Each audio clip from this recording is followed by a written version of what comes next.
another road trip, another Butch on top opponent going to Ole Miss, and a quick turnaround just to kind of talk about going to Ole Miss.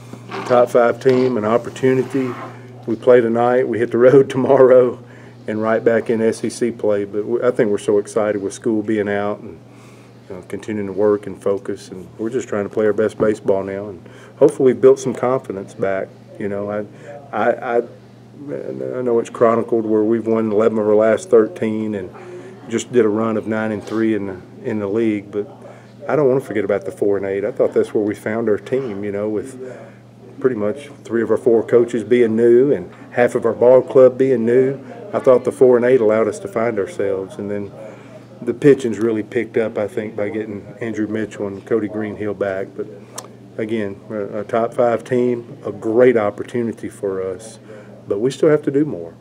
But we're not going to get too high or too low. We're just going to keep playing the game. We are playing well, and we just need to go out and shove the ball in the strike zone, make our plays, and keep not caring who gets the credit tonight. We had a lot of good work offensively. Will gets 3 hits. Brett Wright gets 3 hits. Edwards having great at-bats. He got 2. JS has continued with an unbelievable approach. He got on both times for Venter's home runs, I think, so they played well in the lineup together. And, of course, Venter was 4 for 4. And Judd Ward got a bunt. We're just doing a lot of things right. It would have been another ultra-clean game if it wasn't for the 3 balls that got beneath us. But I like that we're getting to play at the top of our league. That's what this whole 10 weeks has been about. I've very well documented talking about this being one of the best 10-week schedules I've ever seen, being in the league almost 20 years. And what I think it can do is it has prepared us, it's stripped us, it's made us pick ourselves back up. We've performed well. We've got a little bit of everything. I think if we can survive and finish strong, and we still got work to do, I don't think anything surprises us moving forward if we're able to keep going. You could come out of next week in first place, or this week in first place, or you could come out in 5th place.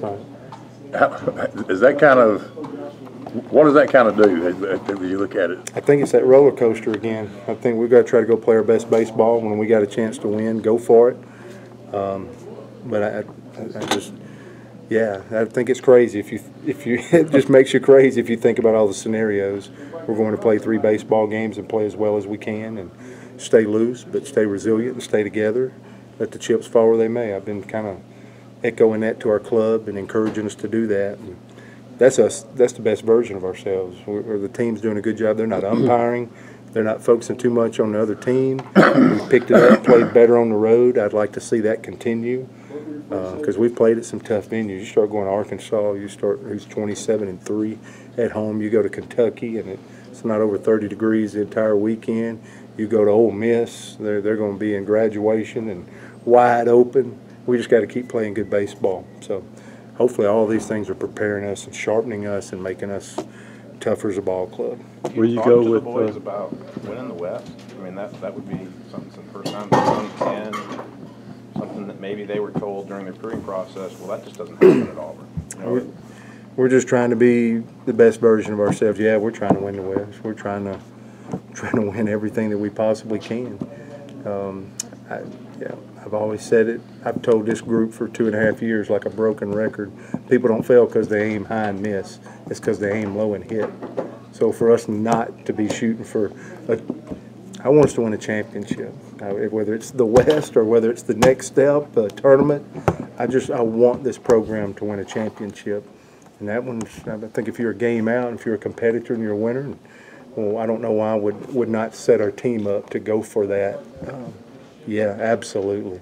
That'd be awesome because I respect every coach, every player, every team in this league. If we can get our share, it makes you feel like you can do anything. So we're going to aim as high as we possibly can and see what happens.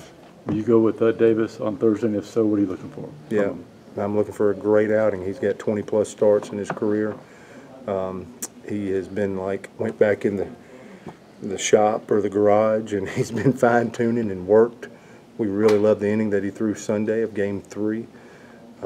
So we feel like he's went in and done some work, and he's ready to come back out and give us a great outing on Thursday to get us started. So I'm looking for him to have a quality start, ever how we define that, 6 innings or or what have you. But we look for him to come out and run through this lineup 2 or 3 times, being all put back together and being a great story.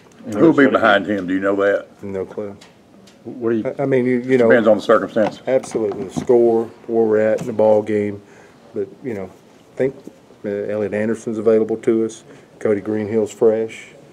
We'll just keep getting to that scenario. Calvin Coker is ready for us. I really think, even though we've played these 4 games here in a short period of time, that you know these boys did such a good job. The 2 left-handers tonight did such a good job that we're in pretty good shape as far as our bullpen goes. So, you know, So I was going to ask about Greenhill.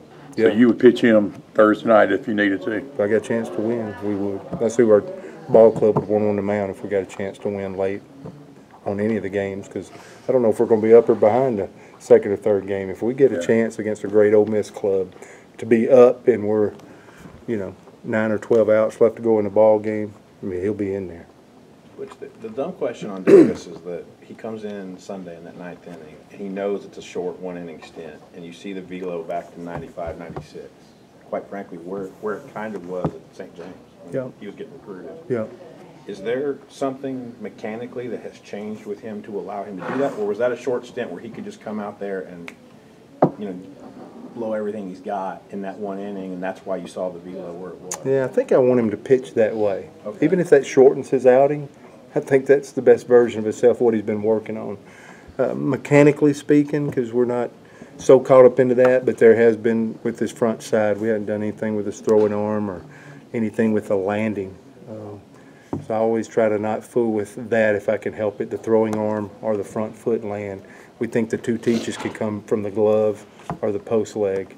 And with him, you'll see if you see video of him earlier in the year while he was starting, you'd see a lower front side. You're going to see a much more elevated front side. And I think it's got his arm up a little bit more and got him a little bit aggressive. And when he can see that it's only 1 inning, I think that allows him to go for it. But I would encourage Davis, these changes he's made, to just, hey, 1 inning at a time. So he may not have as much endurance or pace from that, but we might get more quality pitches. I was just curious if we saw 92, 93 earlier in his career because he was trying to get to the 6th and 7th inning, possibly, or if that was just something that happened mechanically. Maybe. And, you know, it's very rare. He led us in starts last year, 16, and he's not, you know, what you would call, he's not built like Welby. You know, he's a smaller frame and sometimes a freshman. You know, I think he went to 92, 93 because of the load that he was carrying, especially so early in his career. So, but I don't want him to pace. I want him to try to, you know, end in it bad on every pitch and go for it every pitch and get the hand speed going. And then that's our job, is to when to call it. But I don't want him to pace it out. I want them to have to see him at his best version for as long as that is, I think would be what we communicate to Davis. What